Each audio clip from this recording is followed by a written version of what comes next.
మలద్వారం లోపల ఏర్పడేటువంటి సన్నని పగుళ్ళని ఫిషర్ ఇనానో అంటారు.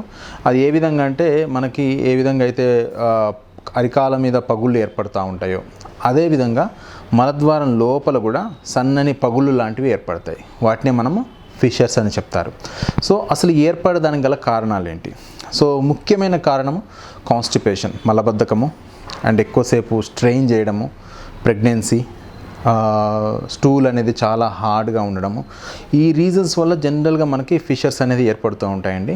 ఇవే కాకుండా కూడా కొన్ని కారణాలు లైక్ ఇరిటేబుల్ బబెల్ సిండ్రోమ్ అని పేషెంట్స్కి ఎక్కువసార్లు మోషన్స్ అవుతూ ఉండడము, Crohn's disease, ulcerative colitis, tuberculosis, ఇలాంటి కండిషన్స్లో కూడా మనకి ఫిషర్స్ అనేటివి ఎక్కువగా ఏర్పడుతూ ఉంటాయి.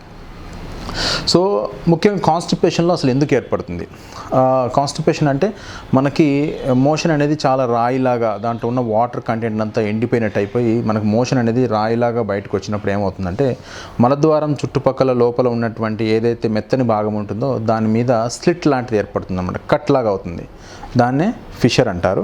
సో ఈ విధంగా మనకి మెయిన్ ఈ కాన్స్టిపేషన్ వల్ల ఈ ఫిషర్ అనేది ఏర్పడుతుంది. అదే కాకుండా ప్రెగ్నెన్సీలో 8th మంత్ 9th మంత్కి వచ్చేసరికి బేబీ యొక్క ప్రెషర్ అనేది ఈ మలద్వారం పైన ఉండడం వలన కూడా వాళ్ళు సరిగా మోషన్ పాస్ చేయకపోవడం వల్ల, స్ట్రెయిన్ చేయడం వల్ల ఆ చుట్టుపక్కల ఉన్న గోడల్లో సన్నని కట్స్ అనేటివి ఏర్పడుతూ ఉంటాయి.